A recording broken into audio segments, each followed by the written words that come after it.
Indo British advanced pain clinic నొప్పి మాయం surgery దూరం ఫర్ అపాయింట్మెంట్స్ 9155515563.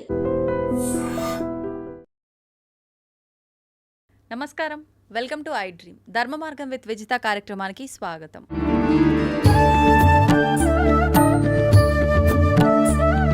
ప్రస్తుతం మనతో పాటు ఉన్నారు సంతోష్ కుమార్ గణపాటి గారు. వారు ప్రవచనకర్త, ఋగ్వేద అధ్యాపకులు, ప్రముఖ ఆధ్యాత్మికవేత్త. ఇప్పుడు వారితో మాట్లాడి మరిన్ని విషయాలు తెలుసుకునే ప్రయత్నం చేద్దాం. నమస్కారం అండి. నమస్కారం అండి. మంగళం మాతో. పురాణ కాలంలో ఆహారం తినే విషయానికి వస్తే ఏం తినాలో ఒకటి అయితే తినే విషయంలో కూడా చాలా రకాల జాగ్రత్తలు, తినేటప్పుడు మాట్లాడకూడదని రకరకాలుగా పెద్దవాళ్ళు నియమాలు చెప్పేవారు. తినే ఒక పాత్ర కూడా ఉన్నవాళ్ళు అయితే, స్తోమత ఉన్న వాళ్ళైతే బంగారం, వెండి, స్తోమత లేని వాళ్ళైతే రాగి, మట్టి పాత్రలు ఇలాంటివి మాత్రమే యూజ్ చేసేవాళ్ళు.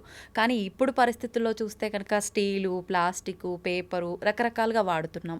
ధార్మికంగా ఇది ఎటువంటి దుష్ప్రభావాలని ఉత్పత్తి చేస్తుందంటారు? ఎటువంటి ప్రభావం చూపుతుందంటారు మనందరిపైన? ఇప్పుడు మామూలుగా పంచలోహాలను మనకు ఉన్నాయండి. బంగారము, వెండి, రాగి, ఇత్తడి, కంచు. ఈ 5 లోహాలతో తయారు చేసిన పాత్రల్లో మనం భోజనం చేయవచ్చు. పండితులు చాలామంది వెండి కంచంలో భోజనం చేస్తారు. అందులో బంగారు పువ్వు ఉంటుంది. అది చాలా మంచిది పద్ధతి. కంచు కంచంలో చేయవచ్చు. అంటే సహజంగా నేను రాగి కంచం భోజనానికి వాడడం చూడలేదు. బంగారు కంచం చేసేవాళ్ళు ఉన్నారు. బాగా హైయెస్ట్ రిచెస్ట్ పర్సన్స్ బంగారు కంచంలో చేస్తారు. బంగారం సర్వశ్రేష్టం, అందులో సందేహమే లేదు. బంగారం తర్వాత వెండి చాలా గొప్పది. వెండి తర్వాత కంచు చాలా గొప్పది.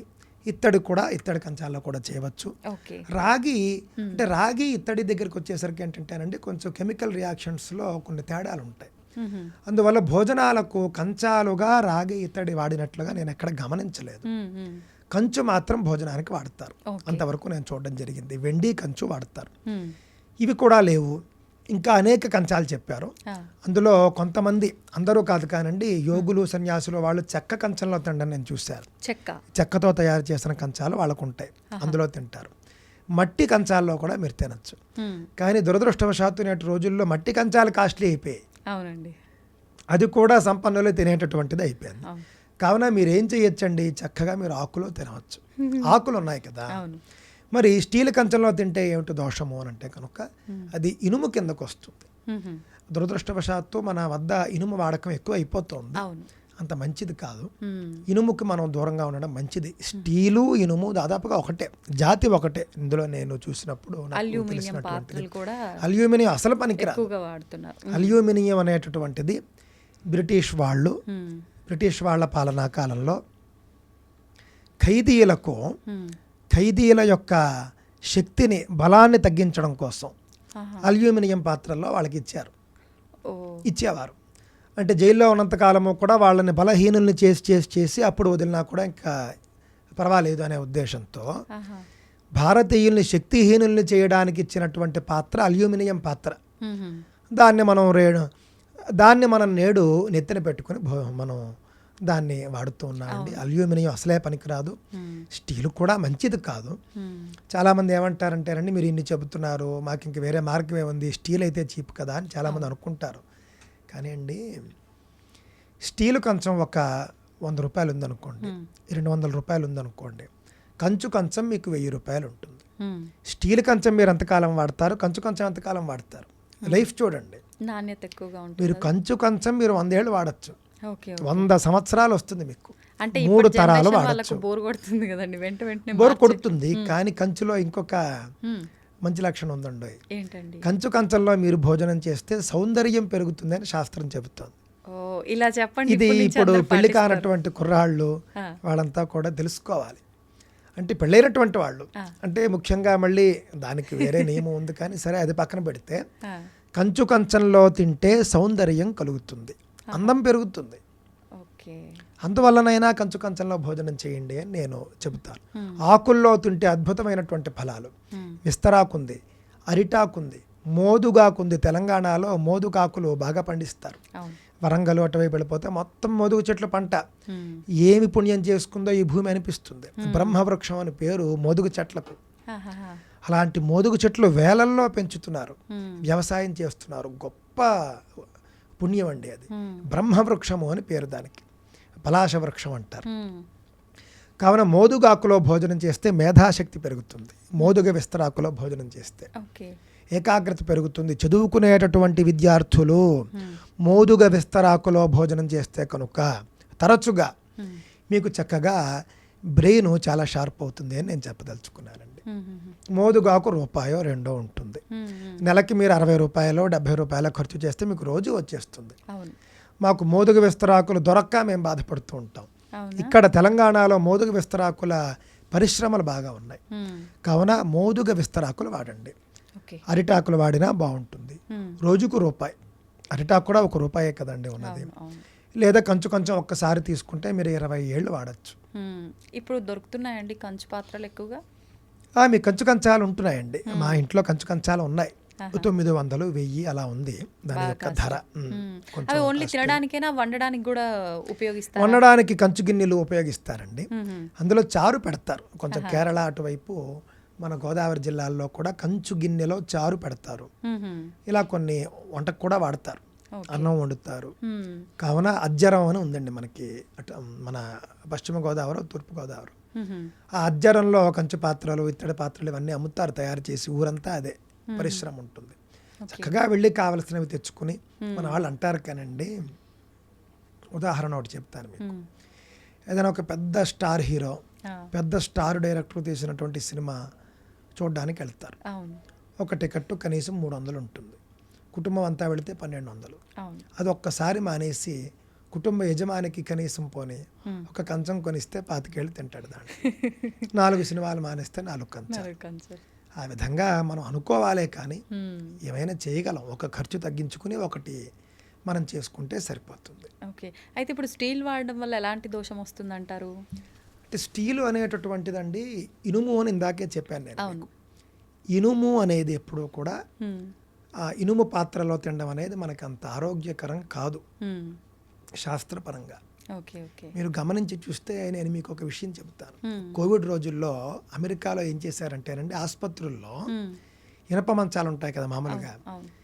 ఇనుము వైరస్ని, బ్యాక్టీరియాని వీటన్నిటిని ఎక్కువగా స్ప్రెడ్ చేస్తుంది అని వాళ్ళు గుర్తించి కోవిడ్ రోజుల్లో ఇనప మంచాలు తీసేసి కాపర్ అంటే రాగి మంచాలు పెట్టడానికి ప్రయత్నం చేశారు అని పత్రికల్లో వచ్చింది. అంటే ఇనుము సంబంధమైనటువంటి లోహాలు బ్యాక్టీరియాని ఎక్కువగా స్ప్రెడ్ చేస్తాయి, ఎక్కువగా వాటిలోకి లాక్కుంటాయి. అందువల్ల అంత మంచిది కాదు, రోగకరం అని శాస్త్రాలు చెబుతున్నాయి, సైన్స్ కూడా చెబుతున్నట్లుగా మనకు అర్థమవుతూ ఉన్నది. అదే మీరు రాగి, వెండి, కంచు వాటికి సంబంధించి గూగుల్లో చూడండి. ఏదో నా మాట అని కాదు, వాటికి ఉండేటటువంటిదంటే 24 గంటల లోపల మనం వేసే పదార్థం అంటే ముఖ్యంగా రాగిలో మనం నీళ్లు పోస్తాం. నీళ్ళలో ఉన్న బ్యాక్టీరియానే చంపేస్తోంది రాగి. వెండి ఏదైనా ఒక వస్తువు ఎక్కువ కాలం పాటు స్వచ్ఛంగా పరిశుద్ధంగా ఉంచేది వెండి.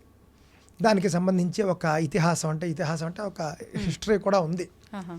బ్రిటిష్ వాళ్ళ పాలనా కాలంలో ఒక కాశీ మహారాజే అనుకుంటాను, ఆయన్ని వాళ్ళు లండన్కి పిలిచారు. ఈయన అక్కడికి వెళ్ళాలి, ఏదో సన్మానంకో దేనికో పిలిచారు, ఈయన అక్కడికి వెళ్ళాలి. ఆ రాజుకి ఒక నియమం ఉందండి, ఆయన భారతీయ నీళ్లు తప్ప ఇంకో నీళ్లు తాగడు. నేను లండన్ వెళ్తాను కానీ లండన్ నీళ్లు తాగను అని ఆయన యొక్క ఇది. మహారాజు కదా, ఆయన కోసం ఏం ఏర్పాట్లు చేశారంటే కొన్ని పడవల నిండా గంగా నీళ్లు నింపేశారు. ఇందులో నింపారట, వెండి గంగాళాల్లో నింపారు. వెండి గంగాళాల నిండా గంగాజలంతో నింపి నీట్గా మూతలు పెట్టి పడవల్లో ఎక్కించుకుని రాజుగారితో పాటు సకల లాంఛనాలతో అన్నట్లుగా ఆయన లండన్ బయలుదేరాడు. పడవలో లండన్ అంటే నాకు తెలిసి 2 నెలలో 3 నెలలో పడుతుంది. ఈ రెండు నెలలు ఆయన అదే నీరు త్రాగడం కాకుండా ఈయన యాత్ర పూర్తి చేసుకుని మళ్ళీ భారతదేశానికి వచ్చేంత వరకు అదే నీరు త్రాగాడు ఆయన. అంటే వెండి పాత్రల్లో వేసినటువంటి గంగాజలం ఎంత స్వచ్ఛంగా ఉంది. 6 నెలల తర్వాత కూడా అదే నీరు తాగాడు, హాయిగా ఉన్నాడు ఆయన. ఇంగ్లీష్ వాళ్ళు ఇది చూశారు, గ్రహించారు, ఇదేదో అద్భుతంగా ఉంది, 6 నెలల పాటు నీరు పాడవకుండా ఉండడమా అని తర్వాత రోజుల్లో దాని మీద పరిశోధన చేసుకుని రాయల్ ఫ్యామిలీస్ అంతా కూడా వెండి పాత్రలు వాడడం మొదలెట్టారు. కావున వెండికి ఉన్నటువంటి గుణం అలాంటిది. కంచు ఎంతో గొప్పదో ఇందాకే చెప్పాను నేను. అవును. పంచలోహాల్లో దేన్ని వాడుకున్నా కూడా మీకు బ్యాక్టీరియా అనేది పెరగదు, చాలా గొప్పగా ఆరోగ్యం కలుగుతుంది అనే విషయాన్ని దృష్టిలో పెట్టుకోండి. ఓకే. అయితే తినేటప్పుడు కూడా కొన్ని నియమాలు చెప్తుంటారు కదండి పెద్దవాళ్ళు, కిందే కూర్చొని తినాలని చెప్పి, మాట్లాడకూడదు అని చెప్పి. నిజంగా ఎందుకు ఇవన్నీ, ఎందుకు మాట్లాడకూడదు? మాట్లాడకపోవడం అనేదండి, భోజన కాలంలో మౌనంగా ఉంటే పితృదేవతలు అనుగ్రహిస్తారని శాస్త్రం చెబుతోంది. ఆహా. అలాగే ఆయుర్వేదంలో కూడా మీరు చరక సంహిత అనుకుంటారు, చరక సంహితలో చూస్తే భోజన సమయంలో మాట్లాడకుండా తినాలి అని కూడా ఉంది. అధిక ప్రసంగం చేయకూడదని. అంటే ఒక్కొక్కసారి మీరు గమనిస్తే పేపర్లలో మనం చదువుతూ ఉంటాం, భోజనం చేస్తూ మాట్లాడుతూ ఏదో అడ్డుపడిపోయి చచ్చిపోతాడు. అవును, అవును. మాట్లాడకపోతే అసలు ఇబ్బందే లేదు కదా, ఏదో అడ్డుపడిపోతుంది ఇక్కడ, అది అంత మంచిది కాదు అని ఒక ఉద్దేశం. ఆధ్యాత్మికంగా చూస్తే భోజన కాలంలో మాట్లాడకపోతే పితృదేవతల అనుగ్రహం కలుగుతుంది. చాలామంది పితృదోషాలు ఉన్నాయండి, నిన్న కూడా నన్ను చాలామంది అడిగారు, పితృదోషాలకు మేము ఏం చేయాలి పరిహారం అంటే, మాట్లాడకుండా మీరు భోజనం చేస్తే 1 సంవత్సరం పాటు కనీసం దాన్నే వ్రతంగా తీసుకుని పితృదేవతల అనుగ్రహం మీకు కలుగుతుంది. ఈ దోషాలన్నీ తొలగిపోతాయంటారా? అంటే పితృ సంబంధమైనటువంటి దోషాలు తొలగి వాళ్ళు మిమ్మల్ని అనుగ్రహిస్తారు అనేది మనకి శాస్త్రాల్లోనే కనిపిస్తోంది. అదేవిధంగా మీరు ఇంకొక విషయం అడిగారు, కింద కూర్చుని భోజనం చేయాలని చెబుతారు అని. మీరు ఒక్కసారి ఆయుర్వేద గ్రంథాలు పరిశీలించి చూస్తే నేల మీద సమదేహుడై సుఖాసనంలో కూర్చోవాలి అని శాస్త్రం చెబుతున్నది. సమదేహుడు అంటే ఏమిటి అంటే, చక్కగా మనం ఇలా స్ట్రైట్గా కూర్చోవాలి. అంటే ఏదో కొంచెం అడ్డదిడ్డంగా కూర్చోవడం, ఇటు వంగి కూర్చోవడం అలా కాకుండా, అంటే మనం నోట్లో పెట్టుకున్నటువంటి ఆహారం సులువుగా మనకు లోపలికి చేరేట్టుగా మనం కూర్చోవాలి అని అక్కడ ఉద్దేశం అండి. అందువల్ల కుర్చీల్లో కూర్చుని తినడం అనేటటువంటిది సుఖాసనం కాదు కాబట్టి అది అంత మంచిది కాదు అనేది ఆయుర్వేదం కూడా చెబుతూ ఉన్నది. నేల మీద ఒక ఆసనం వేసుకుని, మఠం వేసుకుని చక్కగా సుఖాసనంలో పూజకు మనం ఏ విధంగా కూర్చుంటామో ఆ విధంగా మనం భోజనానికి కూర్చుంటే కనుక ఆరోగ్యానికి చాలా మంచిది అని మనకు ఆయుర్వేదమే చెబుతుంది. ఓకే. అయితే మనం భోజనం చేసే విషయంలోనే, పాత్రల విషయంలో ఇంత జాగ్రత్తలు తీసుకోవాలన్నప్పుడు, భగవంతుడికి ఆరాధన చేసే విషయంలో కూడా చాలామంది స్తోమత ఉంటే వెండి, లేదంటే మనం దానికి ఆల్టర్నేట్గా ఏదో ఒకటి పెద్దవాళ్ళు చెప్తూ ఉంటారు. కానీ చాలామంది స్టీల్ పాత్రలు కూడా వాడుతూ ఉంటారు. నిజంగా అలా చేయటం వల్ల ఫలితం ఉంటుందంటారా? పూజ చేసిన ఫలితం అంటే కొంచెం అంటే తక్కువ ఫలితం వస్తుందండి. అంటే ఇప్పుడు మీకు ఏ శక్తి లేదు, ఉన్న దాంట్లో పెట్టుకున్నారు, అక్కడ భక్తిగా చూస్తాడు భగవంతుడు. కానీ మీ వద్ద అన్నీ ఉండి కూడా భగవంతుడి వద్ద నైవేద్యాలకు మీరు స్టీల్ పాత్రలు వాడడం అనేది మంచిది కాదు. మీకు అంతకు మించి స్తోమత లేకపోతే సరే, ఆయన ఎందులో పెట్టుకున్నా తింటాడు, ఆయన ఎందులో పెట్టినా కూడా తింటాడు. కానీ ఆకుల్లో నైవేద్యం చేయొచ్చు కదా, ఆయనే వద్దంట కదండి. బంగారు వెండి కంచు కంచాలు పెట్టక్కర్లేదు, మీరు రూపాయి అరిటాకులో నైవేద్యం పెట్టండి, ఎంత మంచిది, గొప్పగా ఆయన అనుగ్రహిస్తాడు. నిజానికి ఆయనకి ఇందులో పెడితే ఆయన అనుగ్రహించడు, అందులో పెడితే అనుగ్రహిస్తాడని కాదు, అది మళ్ళీ మనమే తింటాం. కావున ఆరోగ్యకరమైనటువంటి పాత్రల్లో మనం భగవంతుడికి నైవేద్యం చేసి తింటే మనకే మంచిది అని మనకు కనిపిస్తోంది. మీ భక్తి ప్రధానం, మీకు ఏది అందుబాటులో ఉంటే ఆ పాత్రలోనే భగవంతుడికి నైవేద్యం చేయవచ్చు. కానీ శక్తి ఉన్నవారు మాత్రం ఈ విధంగా చేయండి అనేది నా యొక్క అభిప్రాయం అండి. ఓకే, సంతోషం అండి. చాలా మంచి విషయాలు, చాలా చక్కగా అద్భుతమైన వివరణ ఇచ్చారు. ధన్యవాదాలు. స్వస్తి, మంగళం మహత్.